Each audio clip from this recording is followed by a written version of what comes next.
একটি ছিন্ন পরিত্যক্ত বাড়িতে ৭৫ বছর বয়সী হামেদা বেগম একাই লড়ছেন জীবনের কঠিনতম যুদ্ধ।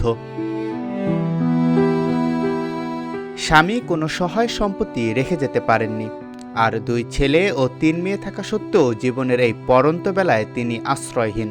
ঝড়, বৃষ্টি আর তীব্র রোদে পোড়া ভাঙা ঘরেই কাটছে তার প্রতিটি দিন। থাকার কষ্ট, খাওয়া দাওয়ার কষ্ট, অসুখ ব্যায়ামের কষ্ট। নিজের ছপানি খোঁজ দিলে মেম্বার চেয়ারম্যান খোঁজ দিবে বাবু, দিবেনি।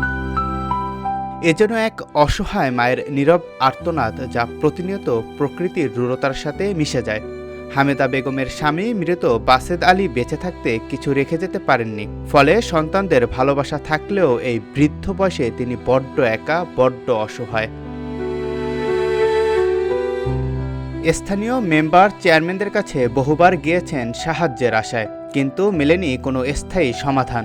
হামেদা বেগমের এই হৃদয় বিদারক অবস্থা দেখে এলাকার মানুষের মন কেঁদে উঠেছে। তারা এখন রানীশংকৈল উপজেলা প্রশাসনের কাছে আকুল আবেদন জানাচ্ছেন, যেন জীবনের শেষ প্রান্তে এসে এই অসহায় মা একটু শান্তিতে, একটু নিরাপদে মাথা খোঁজার ঠাঁই পান। আমি শাহজাহান মেম্বার। সে দীর্ঘ অনেকদিন ধরে অসুস্থ হয়ে পড়ে আছে। তার 2 ছেলে এবং 3 মেয়ে। অভাবে সংসার আগে যা হয়, মানে ঠিকমতো খাওয়া দাওয়া, তার যত্ন ঠিকমতো হচ্ছে না আর কি। সবকিছু করতে পারে, তার যেন আর্থিক দিয়ে যদি একটু ঘর বা টিন যদি একটু মেরামত দিতে পারতো বা কিছু টাকা দিয়ে তার চিকিৎসা দিত, তাহলে আমি মনে করবো যে বৃদ্ধ মানুষটি হয়তো আরও অনেকদিন বাঁচবে। ওনার ঘরে একটা ওষুধ নাই, না আছে খাবার। নির্বাহী স্যারের কাছে অকুল আবেদন জানাচ্ছি, উনি যেন এই বিষয়টা খুব ভালোভাবে দেখেন এবং এই বিষয়টার উপর ভিত্তি করে যেন ওনার চিকিৎসা থেকে শুরু করে সকল ক্ষেত্রে যেন উনি সহযোগিতা পায় এবং নতুন একটা জীবন যেন ওনার যে কয়দিন ওনার আল্লাহ হায়াত রাখছে যেন সুন্দরভাবে থাকতে পারে। 3 মেয়ে 1 ছেলে, সবার অভাবী সংসার, কেউ দেখার মতো কেউ নেই আর কি। যে কোথাও একটা পেশাব করতে পারে না, কিছু খাইতে উঠে খাইতে পারে একটা হাত দিয়ে, আর থালাটা ধরতে পারে না, তাহলে ওর কষ্টটা কেরকম।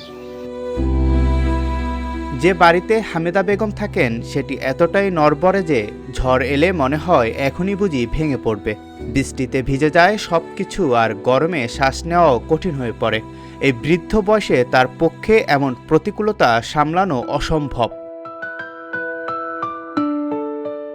এলাকাবাসীর প্রত্যাশা, উপজেলা প্রশাসন মানবতার হাত বাড়িয়ে দেবে, দ্রুত এই মায়ের পাশে দাঁড়াবে এবং তাকে একটি নিরাপদ ও সম্মানজনক বাসস্থানের ব্যবস্থা করে দেবে।